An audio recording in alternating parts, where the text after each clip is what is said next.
मित्रहो नमस्कार. युवावाणीच्या आजच्या माझा छंद या कार्यक्रमात मी वैशाली जाधव तुम्हा सर्वांचं मनपूर्वक स्वागत करते. आपल्या प्रत्येकालाच कोणते ना कोणते तरी छंद असतात आणि आपल्या आकाशवाणीत तर काय आगळ्या वेगळ्या छंदांची जपणूक करणाऱ्यांची आपण नेहमीच दखल घेत असतो. तेव्हा आजही आपल्याकडे असाच आपला एक मित्र आला आहे ज्याचं नाव आहे कौस्तुभ कस्तुरे. कौस्तुभ हा मोडी लिपीचा अभ्यासक आहे. कौस्तुभच्या या आगळ्या वेगळ्या छंदाविषयी आपण त्याच्याकडूनच ऐकूयात. सर्वप्रथम कौस्तुभ तुझं स्टुडिओमध्ये बोल. धन्यवाद. सगळ्यात पहिल्यांदा कौस्तुभ मला तुला हा प्रश्न विचारायचा आहे की तू मुंबई विद्यापीठाचा MMSचा विद्यार्थी आहेस. मग अचानक MMSचा विद्यार्थी आणि मोडी लिपीचं अभ्यास हे सगळं कसं काय? थेट जर विषयाकडे वळायचं झालं तर ह्याची सुरुवात सर्वसामान्यपणे होती तशी माझ्या इयत्ता 4थीपासून सुरू झाली असं म्हणायला काहीच हरकत नाही आहे. ओके. कारण जर तुला आठवत असेल तर 4थीच्या इतिहासाच्या पुस्तकाच्या मागे एक जुन्या कुठच्या तरी भाषेतलं एक पत्र लिहिलं होतं. बरोबर. अर्थात प्रत्येक विद्यार्थ्याने ते पाहिलं होतं, पण ते नेमकं काय लिहिलंय किंवा त्याच्यात काय आहे हे जाणून घेण्याची उत्सुकता जशी इतरांना असते तशी मलाही होती. बरोबर. तिथपासून माझा मोडीचा प्रवास सुरू झाला असं एकंदरीतच आपण म्हणू शकतो. बरं. त्यानंतर हळूहळू म्हणजे काळ जात गेला आणि 4थीच्या इतिहासानंतर शिवाजी महाराजांचा इतिहास आपल्याकडे थेट येतो तो 7वीच्या इतिहासात. बरोबर. मधल्या काळात ते अर्थातच मी विसरलो. लहानपणीचे म्हणजे शिवाजी महाराज म्हणजे फक्त दिवाळीत किल्ले बनवण्यापुरतं आपल्याला आठवतात त्या तिथपर्यंत शिवाजी महाराजांची ओळख झाली. बरोबर. त्यानंतर साधारण मी 7वीत किंवा 8वीत असताना आमच्याकडे बदलापुरात माझ्या शाळेमध्ये एका माणसाचं शिवचरित्रावरती व्याख्यान होणारे असे बोर्ड बदलापुरात लागले होते. अर्थात मी 8वी किंवा 7वीत असेन आणि त्या माणसाचं नाव फक्त त्यावेळेला बाबासाहेब पुरंदरे एवढंच ऐकून मला तो माणूस कसा आहे किंवा त्या व्यक्तीविषयी फारशी माहिती नव्हती. ते बोर्ड बघून एकंदरीत व्याख्यान 3 दिवस होतं. अर्थात मी 3 दिवस गेलो नाही कारण तो लहान मुलांचं एक मेंटॅलिटी ती असते की शिवाजी महाराजांविषयी एक कोणतरी 80 वर्षाचे गृहस्थ सांगणार आणि आपण तिकडे जाऊन ते ऐकावं इतकी काही मॅच्युरिटी त्यावेळेला नव्हती. पण तिसऱ्या दिवशी शिवाजी नावाचं एक जे गारुड असतं लहान मुलांच्या मनावरती, तर अर्थात ती शाळा माझीच, तिकीट काढलं नव्हतं तरीही शाळेच्या मागच्या कंपाऊंडवरनं उडी मारून ती झापं थोडी बाजूला करून बाबासाहेबांचं व्याख्यान ऐकलं. आणि मग त्यांची ती शैली, त्यांची ती भाषा आणि एकंदरीत सांगण्याचा आवेश, त्यातनं शिवाजी महाराजांचं वेड लागलं. पण तोपर्यंत मोडीचंही वेड थेट लागलं नव्हतं. मग बाबासाहेबांचं शिवचरित्र घरी आणलं, राजा शिवछत्रपती, आणि ते वाचत असताना त्याच्यामध्ये बाबासाहेबांनी राज्याभिषेकाचा जो कालखंड आहे बरोबर त्याच्यात एक मोडीपत्र दिलंय.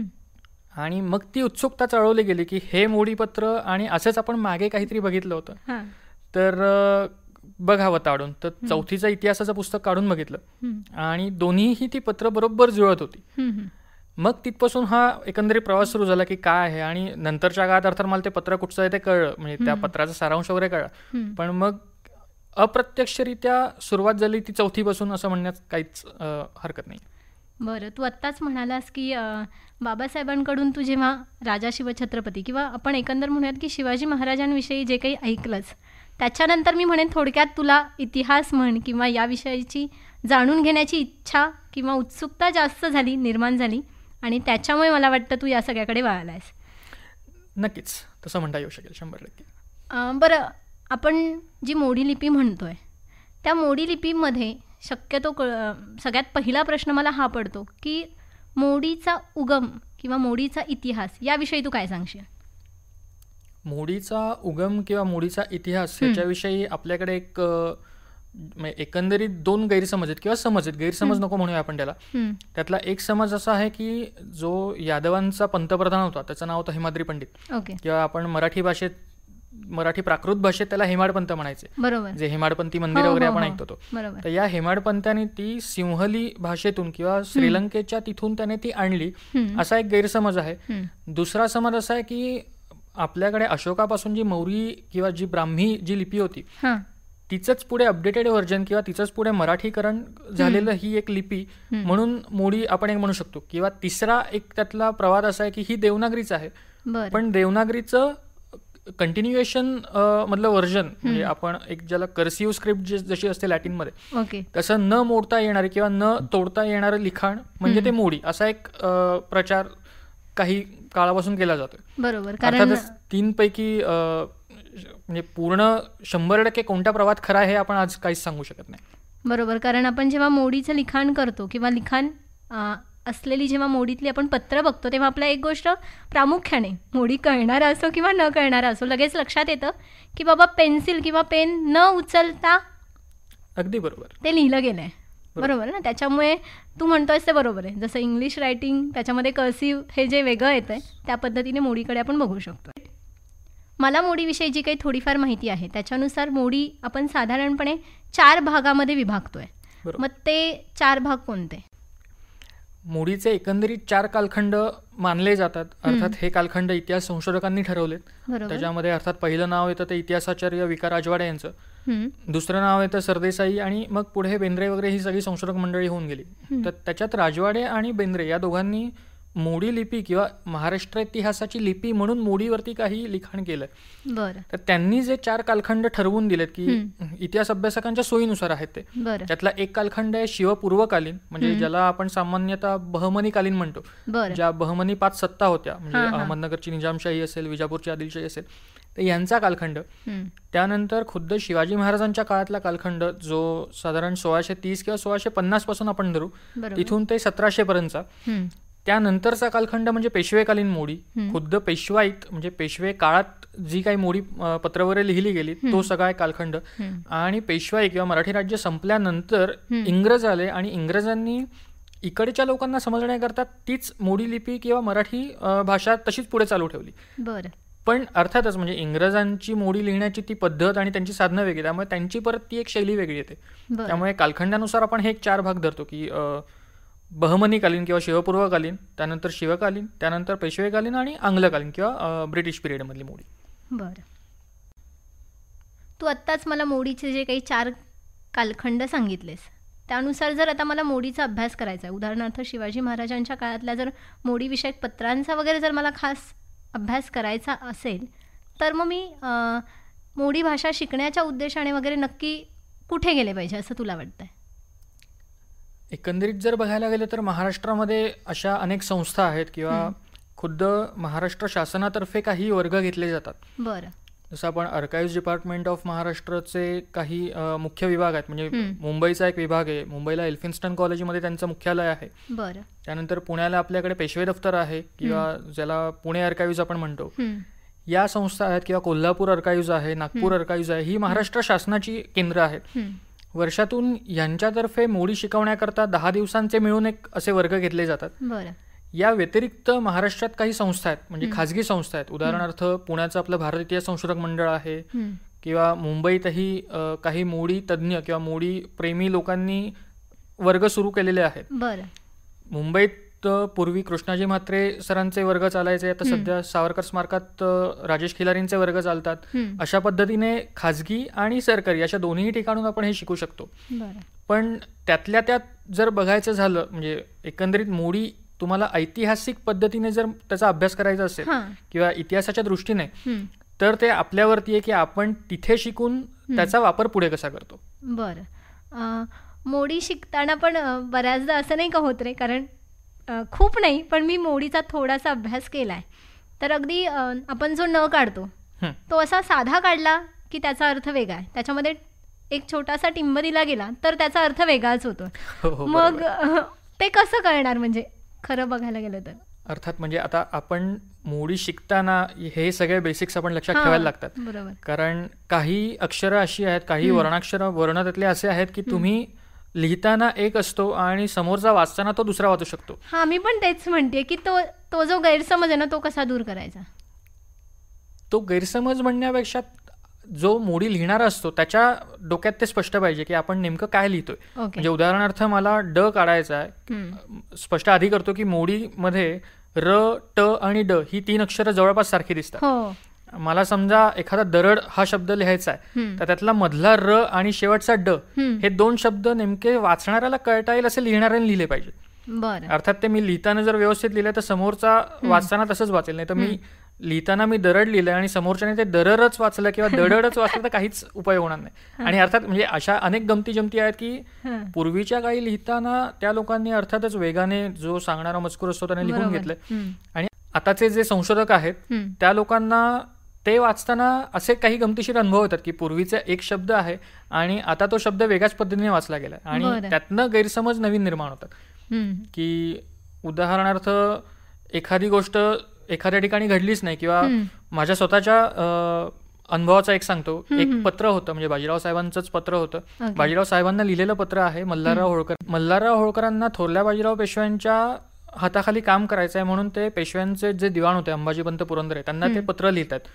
त्या पत्रामध्ये एक शब्द आहे की बहुत दिवस आम्ही बाडियाकडे होतो. आता हा शब्द बा आहे का हा आहे हे पटकन मला कळलं नाही, कारण दोन्ही शब्दाचे अर्थ व्यवस्थित लागतात. कारण ज्यावेळेला मी बाडियाकडे होतो म्हणतो त्यावेळेला कदम बांडे नावाचे एक उत्तरेत सरदार होते आणि होळकरांचे मामा जे भोजराज बारगळ नाव त्यांचं होतं ते या कदम बांडेंकडे चाकरीला होते आणि ते कदम बांडे हे पूर्ण आडनाव लावायचे नाही, ते बांडे असंच आडनाव लावायचे. तर त्यांचं म्हणणं आहे की बहुत दिवस आम्ही बाडियाकडे होतो तर बांड्यांकडे होते ते नोकरीला असाही अर्थ होतो. आणि तो बचा जर ह वाचला गेला तर उत्तरेत खरगोण किंवा हा जो प्रदेश आहे नर्मदेच्या काठावरचा तिकडे हंडिया नावाचा एक प्रदेश आहे. तर तो बांडियाकडे होतो का हंडियाकडे होतो हे दोन त्याच्यात खूप गैरसमज होतो. त्यामुळे अर्थात हा माझा स्वतःचा अनुभव आहे, असे अनेक अनुभव येऊ शकतात. बरं, तर मग आता तू मोडी लिपी आत्मसात करण्यासाठी नक्की काय प्रयत्न केलेस?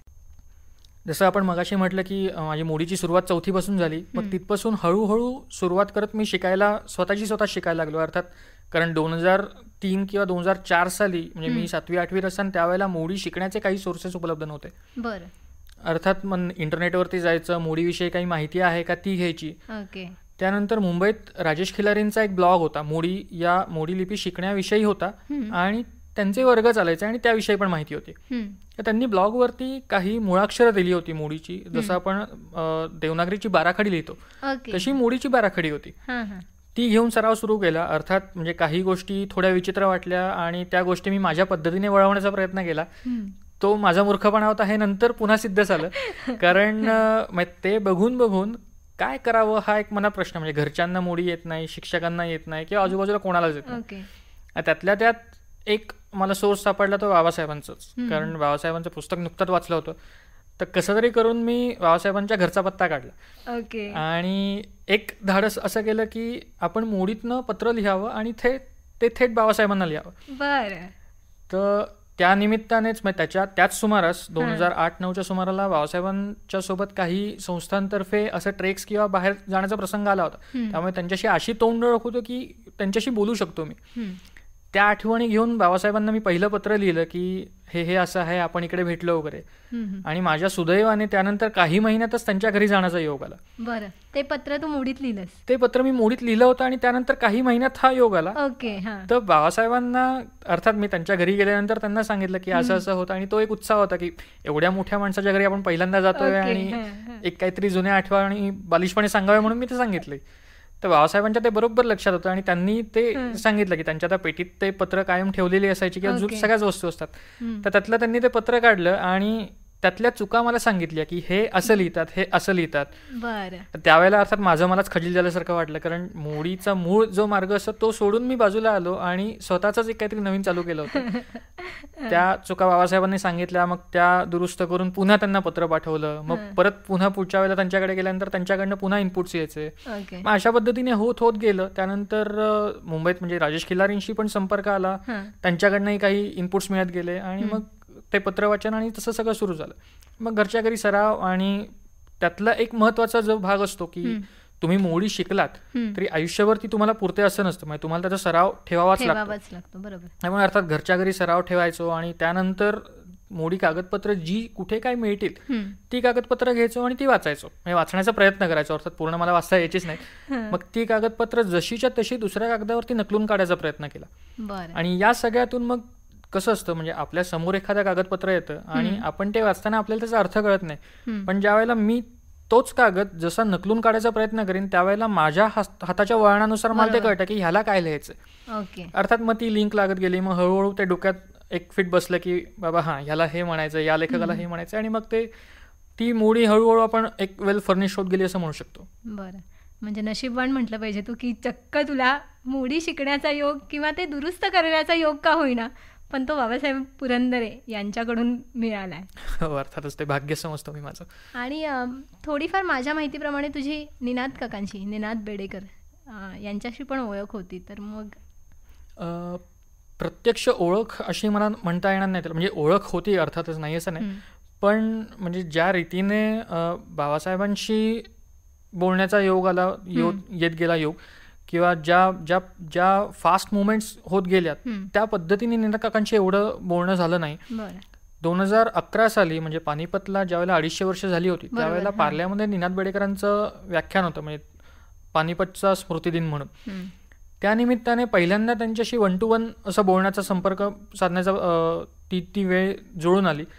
त्यावेळेला अर्थातच म्हणजे मी जो बाबासाहेबांकडे जो शिरस्ता ठेवला होता तोही त्यांच्याकडेही ठेवला, की एक मोडीपत्र जे लिहून आणलं होतं ते त्यांना दिलं, ते त्यांना आवडलं. अर्थात त्यांनी तेही सांगितलं की तू घरी ये माझ्या, मी अजून पत्र दाखवतो वगैरे. तर अर्थात तो योग जुळून नाही आला पुढे, पण त्यानंतर निनाद काका जाईपर्यंत 3 ते 4 भेटी त्यांच्या घडल्या, इथपर्यंत सांगू शकतो. बरं. आपल्या मोडीमध्ये वापरल्या जाणाऱ्या शिक्का आणि मोर्तब, त्याच्यावरून मराठीमध्ये शिक्कामोर्तब हे वाक्यप्रचार प्रचलित झाले. मग त्याविषयी आमच्या सगळ्या मित्रांना सांग ना. शिक्कामोर्तब जसं आपण म्हणतो की सहजासहजी पटकन कोणताही कागद आपल्याला दिला की ह्याच्यावरती शिक्कामोर्तब नाही असं आपण म्हणतो. मग थोडक्यात आत्ता आपल्याला म्हणायचं असं की ह्याच्यावरती सही नाहीये किंवा त्याचा ऑथोराईज त्याची सिग्नेचर नाहीये. बरोबर. पूर्वीच्या काळी अर्थात सही हा प्रकार नव्हता, किंवा त्यावेळेला तो कागद खरा आहे का खोटा आहे हे ओळखण्याची काही पद्धत नव्हती. पद्धती भरपूर होत्या, पण त्या तत्कालीन वेळेनुसार वेगवेगळ्या होत्या. तर शिक्का आणि मोर्तब या 2 वेगवेगळ्या गोष्टी आहेत. जो पत्राच्या माथ्यावरती किंवा त्या व्यक्तीचा जो मुख्य जो गाभा असतो किंवा त्या व्यक्तीची मुख्य ओळख जी असते ती त्याच्या शिक्क्यामध्ये असते. उदाहरणार्थ जो शिवछत्रपतींचा जी राजमुद्रा आहे ज्याला आपण शिक्का म्हणतो ती त्यांची ओळख आहे. यानंतर शिवाजी महाराजांची मर्यादेम विराजते नावाची एक मोर्तब सुद्धा असते. ही मोर्तब म्हणजे ह्याला शुद्ध मराठीत म्हणायचं तर समाप्ती मुद्रा म्हणतात. म्हणजे पत्र सुरू झाल्यानंतर जिथे पत्र संपतं तिथे ही समाप्ती मुद्रा किंवा मोर्तब उमटवली जाते. आणि पूर्वीचा एक प्रोटोकॉल आपण म्हणू की तो असा असायचा की जिथे मोर्तब उमटवली जाईल त्याच्यानंतर ज्यांनी कोणी मूळ मजकुरात काही लिहिलं असेल, म्हणजे मेन बॉडीमध्ये काही जर लिहिलं असेल तर ते ग्राह्य धरलं जाणार नाही. अर्थात त्या मोर्तबेच्या नंतर सुद्धा आपल्याला मजकूर आढळतो, पण तो त्या ज्याने पत्र लिहिलंय त्याच्या मंत्र्यांचे बार असतात. बार म्हणजे ते पत्र पुढे जाण्याकरता तयार झालं याच्याकरता तो शेरा असतो, पण तो त्या राजाच्या किंवा त्या मंत्र्याच्याच हाताखालच्या लोकांनी दिलेला असतो. दुसऱ्या कोणी त्याच्यात काही गडबड केलेली नसते. थोडक्यात सांगायचं तर आपण असं म्हणूयात की शिक्का आणि मोर्तब, शिक्का हा साधारणपणे सुरुवात म्हणूयात आपण, आणि मोर्तब आपण समजूयात की तो शेवट आहे. आणि त्याच्यानंतर येणारा मजकूर चुकूनही कुणी तरी चुकीचं त्याच्यामध्ये समाविष्ट करू नये किंवा केलं तरी ते ग्राह्य धरलं जाणार नाही यासाठीची घेतलेली काळजी असं म्हटलं तरी चालेल. हो, अर्थातच. बरं कौस्तुभ, आता तुझ्याशी होत असलेल्या गप्पा खरं तर खूप इंटरेस्टिंग होत चालल्यात, पण आपल्याला आपला पहिला भाग वेळेच्या अभावी इथंच थांबवावा लागतोय. तर आपण कौस्तुभ कस्तुरेशी मोडी याच विषयावरती पुन्हा नव्या भागात नव्या एपिसोडमध्ये भेटतोय.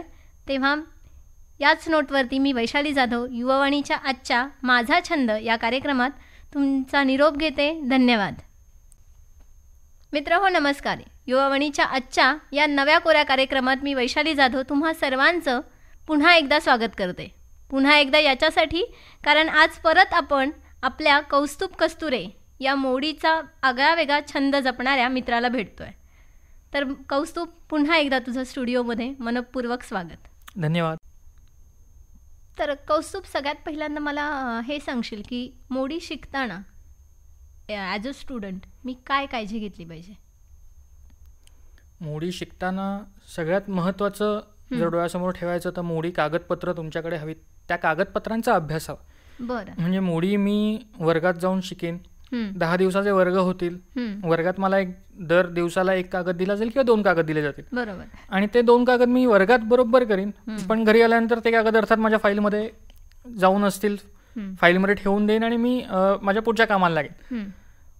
हे सगळं जर झालं तर तुम्हाला मोडी वाचता येणार नाही. म्हणजे थोडक्यात मोडी वर्गात जी काही पुस्तकं दिली जातात अभ्यासाकरता ती सहज वाचता येऊ शकतील, पण त्याच्या पलीकडे जाऊन जर तुम्हाला पत्र वाचायची असतील किंवा ऐतिहासिक दस्तावेज वाचायचे असतील तर त्याचा काहीही उपयोग होणार नाही. याचं कारण असं आहे की जे वर्गात शिकवलं जातं हम्म. ती मोडी पूर्ण वेगळी असते. म्हणजे अर्थात ती तुम्हाला मुळाक्षरं शिकवली जातात, बरोबर. पण ती मुळाक्षरं अशी घोटलेली नसतात जी जी आपण ऐतिहासिक दस्तावेजात जी आपल्याला मिळतात. हम्म. पूर्वीच्या कागदपत्रातली जर मोडी आपण जर बघितली, हम्म. कोणतीही घ्या, म्हणजे शिवपूर्वकालीन घ्या, शिवोत्तरकालीन घ्या, शिवकालीन घ्या किंवा आंग्लकालीन घ्या, हम्म. ती आणि मोडी मुळाक्षरांचा तक्ता हे जर आपण शेजारी शेजारी ठेवलं तर त्यातलं एकही वर्णाक्षर तुम्हाला जुळेल असं दिसणार नाही. अरे बापरे.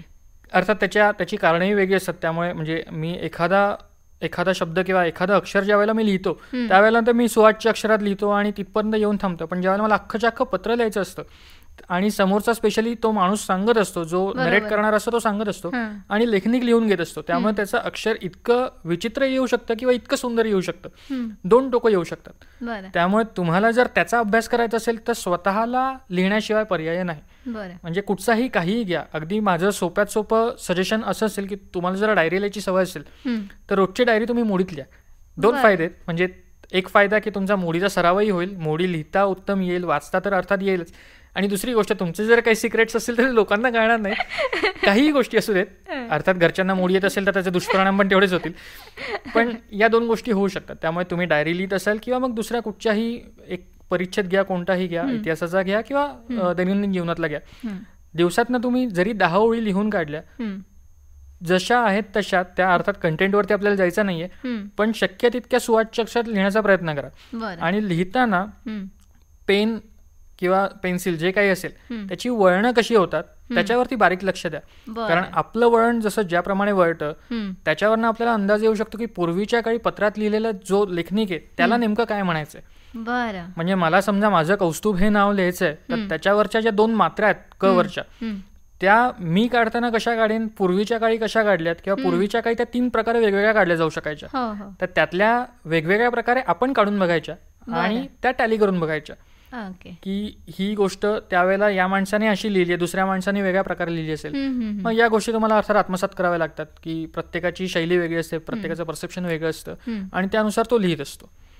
पण सरावाशिवाय त्याला काहीच प्रश्न नाही, म्हणजे त्याला दुसरं काही सोल्युशन आहे असं मला वाटत नाही. बरं, म्हणजे सराव हा एकच मोडी शिकण्यासाठीचा सगळ्यात मोठा मार्ग आहे म्हणूयात आपण, किंवा सगळ्यात सोपं काय तर बाबा सरावच करा. हो, अर्थात.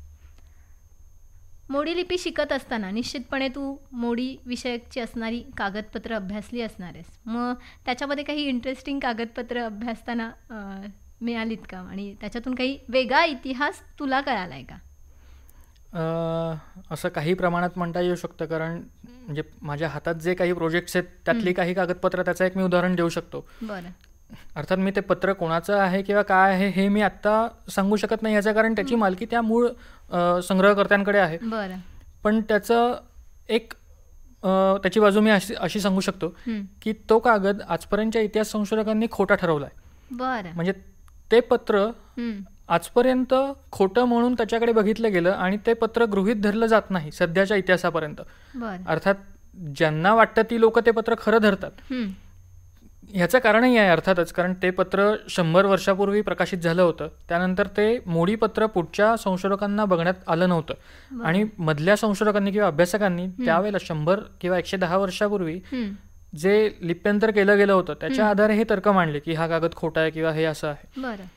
माझ्या सुदैवाने म्हणा किंवा एक आपण काय म्हणतो की त्याविषयीची ओढ म्हणा, काय त्या संग्रहकर्त्यांकडनं मला तो कागद बघायला मिळाला. किंबहुना गंमत अशी की त्या संग्रहकर्त्यांनाही हे माहित नव्हतं की ते मूळ पत्र आपल्याकडे आहे. त्या कागदाच्या अनेक कॉपीज बाहेर निघालेल्या होत्या. अर्थात कॉपीज इन द सेन्स त्यावेळेलाच त्या लोकांनी केल्या गेल्या होत्या. त्यावेळेला झेरॉक्स मशीन्स नसायची, त्यामुळे प्रत्येक लेखनिक प्रत्येक नवीन प्रत हाताने लिहायचा. म्हणजे त्याला नकल म्हणतात. नकल म्हणजे बनावट या अर्थाने आपण घेतो तसं नसतं. त्या नकल म्हणजे कॉपीज असतात. अशा अनेक कॉपीज आर्काइव्ह डिपार्टमेंटमध्ये असतात. त्या कॉपीज काही पहिल्या मला मिळाल्या आणि नंतर अर्थातच मूळ पत्र मिळालं. त्या मूळ पत्रावरती ते पत्र खरं आहे का खोटं आहे हे ठरवण्याकरता प्रत्यक्ष ती समाप्ती मुद्रा आहे, तिथे मूर्तब आहे. याच्यावरनं कळतं की ते पत्र खरं आहे. किंबहुना मी हा एकच निकष त्याला लावू शकत नाही की ते पत्र खरं आहे. त्याच्या ज्या कॉपीज केल्या गेल्या त्यावेळेला जे डेक्कन कमिशनरच्या हाताखाली इनाम कमिशन जे स्थापन झालं होतं, म्हणजे इंग्रजी राज्य आल्यानंतर, तर त्या लोकांनी पत्र कसं असतं त्याचे शेरे लिहून ठेवलेत. तर त्या माणसांनी ते मूळ पत्र बघितलं होतं. त्याच्यानंतर 100-110 वर्ष हे पत्र गायब होतं. पण हे मूळ पत्र आता मिळाल्यानंतर त्या लोकांनी जे शेरे लिहून ठेवलेत हे शेरे मी टॅली करून बघितले, तर त्यावेळेला त्या लोकांनी लिहून ठेवलेलं की पत्र इतकं इतकं लांब आहे, किंवा त्याचे पूर्वीच्या काळी कसं असायचं की 10-10, 15-15 फुटाची पत्र असायची. तर अर्थात ती पत्र अखंड एका कागदावरती नसतात, 3 कागद 4 कागद ते एकमेकांना चिकटवले जातात आणि ते अखंड पत्र तयार होतं. तर त्या इनाम कमिशनच्या लेखनिकांनी एक शेरा लिहून ठेवला होता की हे मूळ अस्सल पत्र मी बघितलं आणि या पत्राला 3 कागद आहेत आणि ते 3 कागद 2 चिकटण्या आणून त्याला चिकटवलेत आणि ते 3 कागद एकमेकांना चिकटवून त्याच्या मागचे जे जोड असतात, म्हणजे पूर्वीच्या काही अर्थात आत्ताही आपल्याला ती सवय आहे की एखादी गोष्ट घेतल्यानंतर त्याचा बनावट किंवा त्याची रेप्लिका बनवायचा प्रयत्न करायचा आपल्या स्वार्थाकरता, अर्थात काही लोक करतात. त्यावेळेलाही अर्थात हा प्रवाद होताच, त्यामुळे ते लिहिणारेही हुशार असायचेच. ती लोक काय करायची की जो कागद जोडला जाईल त्याचा मागचा जो जोड असतो, जो बंद म्हणतो आपण, चिकट बंद, त्या बंदावरती या मूर्तबा किंवा समाप्ती मुद्रा उमटवायचे की जेणेकरून त्यातली अर्धी मूर्तब वरच्या कागदावरती जाईल आणि अर्धी मूर्तब खाली येईल. म्हणजे समजा एखाद्याने त्याच्या स्वार्थाचा मजकूर लिहून तो 3 कागदांच्या मधला कागद बदलायचा प्रयत्न केला, जोडण्याचा प्रयत्न, अर्थातच ती मूर्तब टॅली नाही होणार. करेक्ट. तर त्या लेखनिकांनी जे शेरे लिहून ठेवले होते की याच्या पाठीमागे असं असं लिहिलंय वगैरे, ते बरोबर जसंच्या तसं मला या आत्ता सापडलेल्या पत्रावरती मिळालं. अर्थात म्हणजे ते पत्र हळूहळू लोकांसमोर येईल, पब्लिश होईल, त्यानंतर त्यातले बारकावे लोकांना समजतीलच काय आहेत ते. बरं, आत्ताच थोड्या वेळापूर्वी तू मला जे मोडी भाषेतलं पत्र दाखवलंस ते पण मी असंच म्हणेन की बऱ्यापैकी लांबलचक पत्र आहे. तर मग त्या पत्राविषयी सांग थोडंसं. ते आता जे आपण पत्र बघितलं अर्थातच ते साधारण 7 ते 8 फूट आहे असं मी म्हणू शकतो. ती पण एक नकल आहे, म्हणजे जसं मग अशी आपण अस्सल नकल बघितलं तसं ती पण एक नकल आहे मूळ पत्राची तयार केली गेलेली नंतरची. ते त्या पत्राचा जर सारांश सांगायचा किंवा ते महत्वाचं अशा करताय की ते खुद्द शिवाजी महाराजांनी रामदास स्वामींना लिहिलेलं पत्र आहे. मूळ पत्र नाहीये, त्या पत्राची नकल आहे. त्या पत्राची सुरुवात म्हणजे महाराज समर्थांना जो काही मान देतात त्या पत्राच्या मायन्यामधले शब्द असे आहेत की श्री सद्गुरुवर्य, श्री सकळ तीर्थरूप, श्री कैवल्यधाम, श्री महाराज, महाराज स्वामीचे सेवेसी. म्हणजे हे समर्थांना शिवाजी महाराज सांगतात.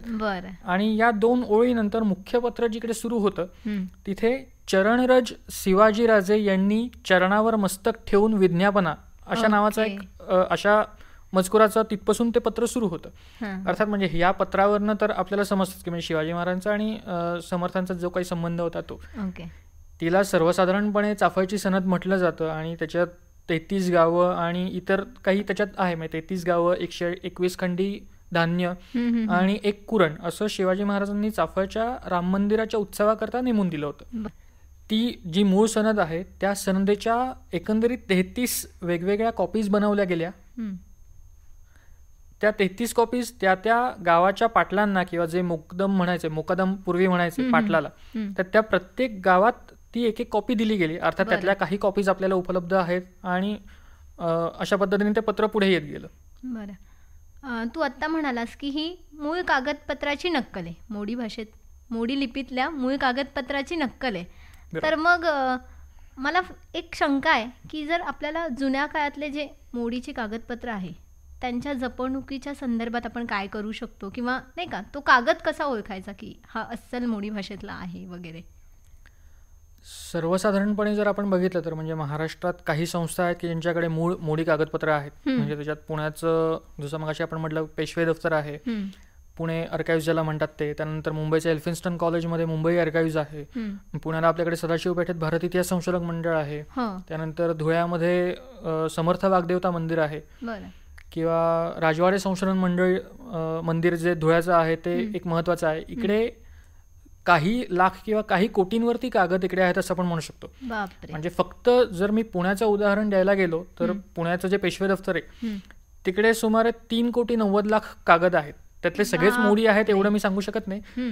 काही लाख त्यातले इतर भाषातले आहेत, म्हणजे फारसी आहेत, कन्नड काही आहेत, किंवा हिंदी आहेत, ब्रज आहेत, अशा वेगवेगळ्या भाषांमधले आहेत. पण त्यातले बहुतांशी म्हणजे 75% पेक्षा जास्त म्हणजे सुमारे आपण 3 कोटी जरी आकडा धरला तरी हा फक्त पुणे आर्काइव्ज मधला आकडा आहे. भारतीय संशोधक मंडळात 5 लाखाच्या आसपास कागद आहेत. असं वेगवेगळे कागद आहेत, म्हणजे कागदपत्र वेगवेगळ्या ठिकाणी साठवली गेली आहेत. जर कोणाला अभ्यास करायचा असेल तर अर्थात आपली ओळख दाखवून किंवा आपल्याला मोडी येते हे व्यवस्थित पटवून देऊन ही लोक संस्थांकडे जाऊ शकतात आणि त्या संस्थांकडनं ती कागदपत्र मिळवून तिथे त्यांच्या परवानगीने ती पुढे पब्लिशही केली जाऊ शकतात. कारण यातनं जो दडलेला इतिहास आहे तो लोकांपर्यंत येतो. पण आता इथे जसं तू मगाशी म्हणालीस की खरी आणि खोटी कागदपत्र कशी ओळखायची असतात, तर तिथे गेल्यानंतर त्या कागदपत्रातली माहिती तुम्हाला कळली पाहिजे. म्हणजे मोडी नुसतं वाचता येऊन काही उपयोग नसतो. उदाहरणार्थ मला शिवाजी महाराजांची कागदपत्र बघायची, तर त्या कागदपत्राचं खरे खोटे पण ठरवण्याकरता त्या काळी कोणती कालगणना वापरायचे किंवा त्या काळचे शब्द काय असायचे याची मला माहिती पाहिजे. म्हणजे एक छोटंसं उदाहरण द्यायचं झालं तर काही पत्र अशी आहेत की जी बनावट ठरवली गेली, म्हणजे ती अर्थात बनावटच आहेत. याचा निकष असा लावला गेला की 6 जून 1674 शिवाजी महाराजांचा राज्याभिषेक झाला. 6 जून अर्थात जी जुनी इंग्लिश तारीख आहे, नवीन इंग्लिश तारीख पूर्ण परत वेगळी आहे. आपण ज्येष्ठ शुद्ध त्रयोदशी हा एक दिवस धरू. त्या दिवशी राज्याभिषेक झाल्यानंतर शिवाजी महाराजांनी पूर्वीच्या राजांप्रमाणे स्वतःचा शक चालू केला. स्वतःचा म्हणजे राज्याभिषेक शक, त्याला राज्याभिषेकाचं नाव दिलं. या दिवसापासून जी राजपत्र व्हायची किंवा ज्याला आज्ञापत्र म्हणायचे, मुघल ह्याच्यात आपण ज्याला फरमान म्हणतो, त्या फरमानावरती आणि फक्त फरमानावरतीचा, म्हणजे इतर कोणी पेशव्यांनी पत्र लिहिलं तर त्याच्यावरती नाही, स्वतः राजांनी लिहिलेल्या पत्रावरती त्याची सुरुवात स्वस्ती श्री राज्याभिषेक शक या शब्दाने होते. आणि मग शकाच्या पुढे आकडा असतो, पहिला, दुसरा, तिसरा, जो काय असेल तो. म्हणजे हे 74 सालाच्या नंतरच येतं. करेक्ट. लॉजिकली जर आपण बघितलं तर हा शक 74च्या आधी वापरलेला कुठेही मिळणार नाही. पण काही पत्र आपल्याला अशी मिळालीत की जी 74 सालाच्या आधी राज्याभिषेक शकाची पत्र मिळालीत. अर्थात मग आता हे त्या वाचणाऱ्याला कळलं पाहिजे की हे पत्र अर्थातच खोटे, कारण त्यावेळेला शिवाजी महाराजांचा राज्याभिषेकच झाला नव्हता, तर ते पत्र कसं काय असू शकतं. दुसरा एक निकष जर बघायचा गेला तर पूर्वीच्या काळच्या ज्या तिथी असायच्या किंवा जे काही एकंदर कालगणना असायच्या, ती आपण त्यावेळेशी ताडून बघू शकतो. म्हणजे आपल्याकडे काही जंत्र्या उपलब्ध आहेत, म्हणजे उदाहरणार्थ खरे जंत्री म्हणून एक आहे किंवा मोडक जंत्री आहे. तर यावेळेला जी त्यावेळेची तिथी असेल ती त्या जंत्रीत बघायची. मग त्यावेळेला खगोलतज्ञांनी जे मांडलेलं कोष्टक असतं त्याच्यात तो वार आणि त्यावेळेचं नक्षत्र स्थिती वगैरे सगळी दिलेली असते. त्या पत्रातली जी तिथी असेल ती आणि तो जो वार त्या जंत्रीनुसार जर व्यवस्थित जुळत असेल तर आपण ते पत्र अर्थात खरं ठरवू शकतो. कारण काही पत्र अशी पण मिळतात की समजा आज पंचमी आहे आणि आज गुरुवार आहे, पण त्या पत्रामध्ये पंचमीच्या वेळेला तिथे सोमवार दिला असेल तर मग तो मला अर्थ लावायला लागतो की नाही, त्याने सोमवार असून गुरुवार असून त्याने सोमवार का लिहिलाय, अर्थात त्याला ते माहित नव्हतं. म्हणजे आजचा वार किंवा आजची तारीख कोणी विसरणार नाही, तर त्याच्यावरनं ते पत्र किंवा तो कागद खरा खोटा हे ठरवता येतं. बरं. जुन्या काळातले मोडीचे कागदपत्र जसं तू म्हणतोस किंवा इव्हन दो इतरही जुनी कागदपत्र तू म्हणतोस आत्ता आपल्याकडे उपलब्ध आहेत, तर मग तू ज्या अर्थी एवढा कागदपत्रांचा अभ्यास वगैरे केलास तर तू मला हे सांगू शकतोस का की त्या कागदपत्रांच्या जपणुकीसाठी, साठवणीसाठी काय केलं जात आहे किंवा काय केलं गेलं पाहिजे? सध्या तरी जे आर्काइव्स डिपार्टमेंट आहे ते अर्थातच व्यवस्थित काम चालूच आहे. भारतीय संशोधक मंडळात सुद्धा व्यवस्थित त्यांची सूची करण्याचं काम चालू आहे. सूची म्हणजे अर्थातच ती कागदपत्र पूर्णच्या पूर्ण नाही, पण तो कागद कोणी लिहिलाय, कधी लिहिलाय आणि कोणाला लिहिलाय याचा एक टेबल बनवलं जातं. ती सूची व्यवस्थित करण्याची कामं चालू आहेतच. आता आर्काइव्स डिपार्टमेंटमध्ये गेल्यावरती वेगवेगळे रॅक्स असतात किंवा वेगवेगळे खण असतात आणि तिथे कागदपत्र बांधून ठेवण्याची एक पद्धत असते ज्याला रुमाल म्हणतात. म्हणजे एक मोठं कापड असतं आणि त्याच्यात साधारणतः अंदाजे 1000च्या आसपास कागद ठेवतात आणि ते कापड गाठोड्यासारखं बांधतात. त्याला जनरली एक रुमाल म्हटलं जातं. तर असं वेगवेगळे रुमाल त्या वेगवेगळ्या रॅक्समध्ये ठेवलेले असतात. तर पूर्वीपासून काय झालंय, म्हणजे जर आपण आत्ताची परिस्थिती बघितली तर आता व्यवस्थित सगळं आहे, नाही असं नाही, पण ज्यांच्याकडे म्हणजे ज्यांच्या वंशजांकडे सरदारांच्या ही पूर्वी दफ्तरं होती किंवा हे रुमाल होते त्या लोकांनी अर्थातच ती त्यांच्या पोटमाळ्यावर असेल किंवा त्यांच्या कुठच्या तरी एखाद्या पेटीमध्ये वगैरे ट्रंकेत वगैरे ठेवून दिलेली असायची. मग ते उंदीर, घुशी आणि ते लागून ते कागद खायचे, वाळवीने ते कुरतडले जायचे. त्यानंतर जर बघितलं तर काही म्हणजे जर पोटमाळ्यावरती कागद ठेवले असतील आणि कौलं तुटली असतील किंवा छप्पर गळकं असेल तर ते पाण्याने पूर्ण कागद भिजले जायचे. आणि काही तर अक्षरशः असे मिळतात की कागदपत्र एकावर एक ठेवलीत आणि ती पाण्याने भिजलीत आणि ती कागदपत्र एकमेकांना चिकटलेली आहेत. तर आपण एखादी वीट किंवा लाकडी ठोकळा कसा उचलतो तसं ते 1000 किंवा 500 कागदांचं ते बंडलच्या बंडल आपण उचलतो आणि ते आपल्याला वेगळं नाही करतात. अरे बापरे. तर ही अर्थात पूर्वीची पद्धत होती. त्यानंतर आत्ताचं जर आपण आर्काइव्हमध्ये बघितलं तर व्यवस्थित त्यांचं कन्झर्वेशन चालू आहे. कागद वेगळा केला जातो, कुठे फाटला असेल तर त्याला पारदर्शक पट्टीने ते चिकटवलं जातं, त्याला लॅमिनेट केलं जातं. अर्थात आपण नॉर्मल जे लॅमिनेशन करतो ते तसं नसतं. पूर्वीच्या काळीचे जे कागद आहेत ते व्यवस्थित दिसण्याकरता अतिशय पातळ कागद जो सहजासहजी फाटणारही नाही अशा पद्धतीचे 2 लेयर्स असतात. एक लेअर ठेवून त्याच्यावरती ते पत्र ठेवतात अलगद आणि त्याच्यावरती दुसरा लेअर ठेवून ते लॅमिनेट केलं जातं. आणि ते इतकं फ्लेक्झिबल असतं की त्याची तुम्ही गुंडाळी करून किंवा रोल करून सुद्धा ते ठेवू शकता. अशा पद्धतीने त्याचं जतन केलं जातं सध्या तरी. तू आत्ताच उल्लेख केलास की आपल्याकडे जुन्या काळातही अजून असे काही लोक आहेत की ज्यांच्याकडे पूर्वजांची मोडी लिपीतली असणारी कागदपत्र उपलब्ध आहेत. तर मग माझ्या माहितीप्रमाणे या सगळ्याचा संदर्भ कायदेशीर बाबींशी पण येईलच, कारण बऱ्याच लोकांना ती कागदपत्र त्यांच्याकडे आहेत पण त्यांना त्यातला मोडी लिपीतला मजकूर कळत नाही आहे. तर मग अशा लोकांच्यासाठी काय करता येतं किंवा काय केलं जातं आहे? अर्थात म्हणजे प्रोफेशनल ट्रान्सलिटरेटर ज्याला आपण म्हणतो की जे लोक एक त्यांचा व्यवसाय म्हणून मोडी कागद लिप्यंतर करतात, असे भरपूर ठिकाणी मिळतील. म्हणजे जे मोडी शिकतात त्यांचा मुख्य उद्देश इतिहास संशोधनाकडे वळण्यापेक्षा हाच कल जास्त दिसून येतो. याचं कारणही तसंच आहे, कारण पुणे किंवा आसपासचा प्रदेश बघितला किंवा अर्थातच पूर्ण महाराष्ट्र घ्या किंवा पूर्ण देश घ्या, कुठेही घ्या, पूर्वीच्या काळी जे कोणी सत्ताधीश होते त्यांनी दिलेली इनाम असायची. बरोबर. आता आपण एक पुणे उदाहरणार्थ घेतलं तर पुण्याच्या आसपास जी लोक आहेत त्यांना त्या काळातल्या लोकांनी जमिनी इनाम दिलेल्या आहेत. बरोबर. अर्थात त्या जमिनी त्यांच्या मालकीच्या झाल्यात, त्यामुळे त्या जमिनीची वहिवाट आणि पुढे त्यांच्या वंशजांपर्यंत ती चालू राहते. स्वातंत्र्य मिळाल्यानंतर काय होतं की सरकारकडनं त्यांना विचारणं होतं की तुमच्याकडे काही पुरावे आहेत का, ही जमीन तुमचीच आहे. त्यांच्याकडे अर्थातच पूर्वीची जी कागदपत्र असतात ती मोडीमध्ये असतात, ती त्यांना वाचता येत नाही, मग त्यांना कोणतरी माणूस लागतो. त्यात पण जर आपण एक बघितलं की तिथे अट अशी असते की गव्हर्नमेंट अप्रूव्ड जे कोणी मोडी तज्ज्ञ असतात, म्हणजे त्यांच्याकडे पुराभिलेख विभागाचं सर्टिफिकेट असतं, त्या लोकांकडनं तुम्ही ते मोडी कागद लिप्यंतर करून घ्या आणि त्या ज्याने कोणी लिप्यंतर करून दिलेलं आहे त्याला कोर्टात ते ॲफिडेव्हिट द्यावं लागतं की हा कागद मी लिप्यंतर करून दिलाय, इतके शब्द ह्याच्यात चुकले असतील असं मला वाटतंय किंवा इतक्या टक्के हा कागद मी करून दिलाय ह्याची मी उद्या जर काही प्रश्न निर्माण झाला तर ती जबाबदारी तुमच्यावर येऊन पडते. त्यामुळे अर्थातच तुम्ही त्यातले किती तज्ज्ञ आहात किंवा तुम्ही ते काम तितकं चांगलं करू शकता का ह्याचा जर आत्मविश्वास असेल तर मग हे काम करण्यास काहीच हरकत नाहीये. आणि मग वेगवेगळ्या लोकांकडनं ती कागदपत्र येत जातात, त्यातनं तुम्हाला इन्कमही मिळतं. म्हणजे मी जर चुकत नसेल तर काही ठिकाणी याचा एका कागदाचा दर 200 ते 300 रुपयापासून एका कागदाचा दर 2,000 ते 3,000 रुपयापर्यंत जातो.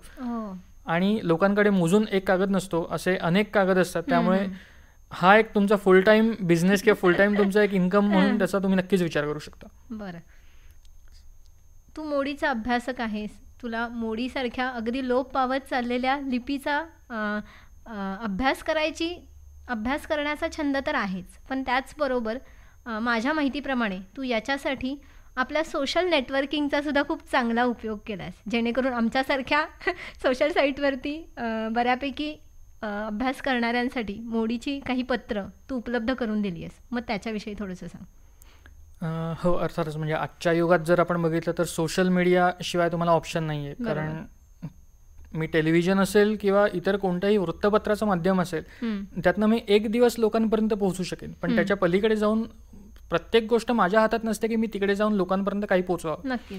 सोशल मीडिया हा त्यातल्या त्यात सोपा मार्ग आहे असं आपण म्हणू शकतो. फेसबुक तर सगळेच वापरतात, तर फेसबुक करता चांगल्या कामाकरता जर फेसबुकचा मला उपयोग करता आला त्यात काय चूक आहे असा एक विचार केला आणि त्यातनं काही उपक्रम सुरू झाले. त्याच्यात मोडीची माझ्याकडे जी काही कागदपत्र होती, अर्थात ज्याचे कॉपीराईट्स म्हणजे त्याचे राईट्स ओपन टू पब्लिक होते, की कोणत्याही संस्थेकडे ह्याचे राईट्स नाही, तशी काही कागदपत्र मी लोकांकरता खुली केली.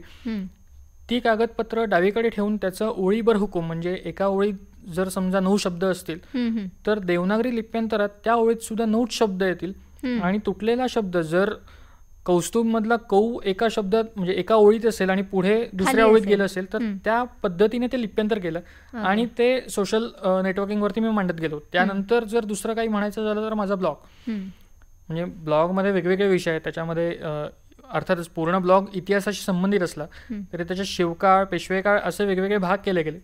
त्याच्यामध्ये मोडीचा मी एक विभाग केलाय की मोडी कागदपत्र तुम्हाला प्रत्यक्ष पाहता येत नाहीत, म्हणजे आर्काइव्ह मध्ये जाऊन किंवा कुठे, तर कोणाला सरावा करता वगैरे हवे असतील किंवा ऐतिहासिक महत्वाची जी काही कागदपत्र आहेत ती तुम्हाला जर हवी असतील तर तुम्ही माझ्या ब्लॉगवरती जाऊन बघू शकता की तो कागद कसा दिसतो किंवा त्यातले बारकावे काय किंवा ते बघून तुम्ही सराव कसा करू शकाल. अशा पद्धतीने ब्लॉगवरती दिलेलं आहे. बरं, आता कौस्तुभ, मोडीच्या संदर्भात तसंही तू बऱ्यापैकी तुझ्या परीने मोडी ही लिपी सांभाळण्याच्या उद्देशाने आपण म्हणूयात किंवा तो वारसा जतन करण्याच्या उद्देशाने म्हणूयात की तू बऱ्यापैकी काहीतरी काम करतोच आहेस. तर मग भविष्यात याच संदर्भात तुझ्याकडून अजून काय होतंय? मोडी करता मी म्हणजे माझ्याकडनं तरी मी शक्य तितके सगळे प्रयत्न करतोय. अर्थातच म्हणजे बदलापूर किंवा आसपासचा जो काही प्रदेश असेल तिकडच्या भागात मोडी वर्ग सुरू करण्याचा मानस आहे, वेळ सांभाळून अर्थातच. त्यानंतर ब्लॉगवरती वेगवेगळे कागदपत्र देण्याचा प्रयत्नही सुरू आहे. कोणाला जर काही मोडीविषयी साहित्य हवं असेल तर ते माझ्या ब्लॉगवरती मोफत मी उपलब्ध करून दिलं आहे. म्हणजे मोडी शिकण्याकरता काही बेसिक पुस्तकं आहेत. त्यात पुराभिलेख विभागाची जुनी पुस्तकं आहेत, ज्यांचे राईट्स आता त्यांच्याकडे नाही आहेत, अशी काही पुस्तकं आणि इतर कागदपत्र ही ब्लॉगवरती दिलेली आहेत. त्यानंतर आत्ताच्या युगात मोडी वापरण्याकरता एक वेगळी दिशा आपण म्हणून एक मोडी फॉन्ट मी बनवला की सहजासहजी कोणाला कागद पेन घेऊन लिहायचा कंटाळा येतो. आजकाल सगळ्यांकडे अर्थात म्हणजे लॅपटॉप किंवा नोटबुक असतंच, तर लोकांना कॉम्प्युटरवरती मोडी टाईप करता यावी म्हणून एक मोडी फॉन्ट बनवला. मोडी कस्तुरे म्हणून मी त्याला एक नाव दिलंय. तर या फॉन्टचा वापर करून लोक त्यांच्या पीसीवरती मायक्रोसॉफ्ट वर्डमध्ये मोडी लिपीत त्यांचा मजकूर लिहू शकतील. अर्थात हा फॉन्ट सुद्धा मी माझ्या ब्लॉगवरती मी मोफत डाउनलोडिंग करता दिलेला आहे.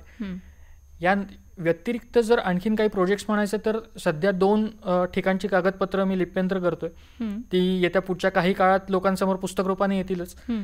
त्यातली काही कागदपत्र इतिहासदृष्ट्या म्हणजे माझा असा अंदाज आहे की ती इतिहासदृष्ट्या महत्वाची आहेत आणि त्यातनं नवा इतिहास लोकांना समजेल अशी माझी एक धारणा आहे. कदाचित तसं होऊ शकेल. ओके. तर कौस्तुभ, सगळ्यात पहिल्यांदा तुझे खूप धन्यवाद, कारण तू आम्हाला मोडी अगदी म्हणजे लोप पावत असणाऱ्या एका नवीन लिपीविषयी, त्याच्यासाठी ती संवर्धनासाठी तू करत असलेल्या प्रयत्नाविषयी इतकी छान माहिती सांगितलीस. धन्यवाद. मित्रांनो, आज आपण भेटलोय कौस्तुभ कस्तुरे या मोडी लिपीच्या अभ्यासा, ज्याच्याकडून आपल्याला मोडी लिपीविषयी माझ्या माहितीप्रमाणे बऱ्यापैकी नवीन काही ना काहीतरी कळालंय. प्रयत्न करूयात की आपल्यालाही ही जुनी लिपी काहीतरी नवीन काहीतरी शिकण्यासाठी उपलब्ध होईल किंवा आपण त्याच्यातून काहीतरी नवीन शिकू. एक नवीन इतिहास जो आपल्यालाही कळाला नाही आहे तो या निमित्ताने आपल्याला कळेल. याच नोटवरती मी वैशाली जाधव तुम्हा सर्वांचा निरोप घेते. धन्यवाद.